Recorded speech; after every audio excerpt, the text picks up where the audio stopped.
good morning to you. Morning. For a lot of us who set the normal exams, this seems like a dream. It's like we could decide. We know it's not. We know they've had an awful year and a bit, and it's been so tough.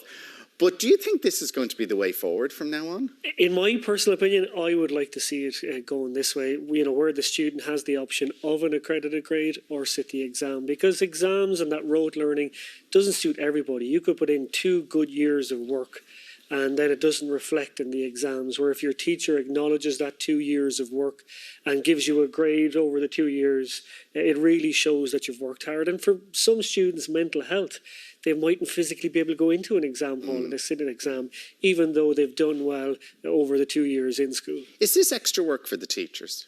Absolutely is extra work, and it's pressure on the teachers as well, So will they sort of roll back on that and go, listen, lads, we've enough to be doing. We're doing this because it's pandemic, but if you want to bring this in full time, there's got to be some other thing. You have to give us something here. Yeah, I would say so, absolutely. It's very tough. And Ireland itself is a very small country. A lot of teachers are living in the towns where they're giving students their grades. They meet parents, aunties, uncles, wherever in shops. And it's very difficult to say, yeah, look, your daughter was only a H5 student and that's why I had to give her the H5 or whatever the case may be.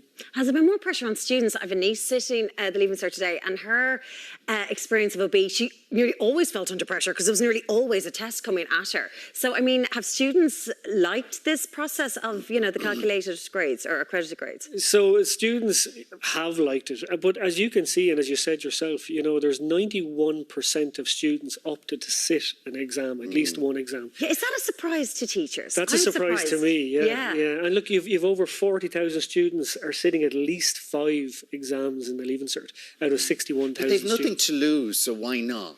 It's an absolute insurance policy. You can't tell what your teacher is going to give you in an accredited grade, or when it goes through the standardisation process, how it's going to come out the other side.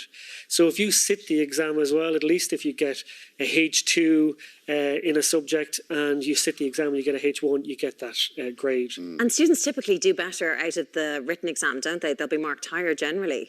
Well, with this year, they have a greater option as well. So they have the same time to sit the exam, but they have more questions that they can pick from as well, which makes it that little bit easier than previous years. And I know there is a nervousness out there among students that the points this year are going to be so high that they mightn't get any courses that they want. Yeah, so look, you have about 84,000 students have applied to the CAO this year, which is up on about 7,000 from last year. The majority of these would be EU students. So because of Brexit, EU students will be charged international fees to study in the UK. Ireland are now the only English-speaking country in the EU. So that's where they're gearing their focus towards. So we have about 5,000 out of the 7 are EU students, and that's up on about 3,000 from last year. Wow. So it's very significant. What have your students been saying to you when they come to you with their issues? What's generally their greatest concern? The greatest concern is, places, the points, places. Am I going to get my place? Now, I know Minister Simon Harris has put on 4,500 new places as well, and he's pinpointed certain courses like nursing have 184 new places. So I think the departments, both departments, are doing their best to try and accommodate students as best they can. And have you seen a change in terms of what students are gravitating towards? There was talk of journalism is popular this year because of the coverage the pandemic has had. Absolutely. That labour market trends always play a focus every year. Sometimes engineering goes up. You could see engineering went down after the recession. Like you said, journalism, healthcare is huge this year as well. Nursing is probably on the rise. Medicine is on the rise as well this year, all because of the labour market trends. Students are very aware of what's going on. Yeah.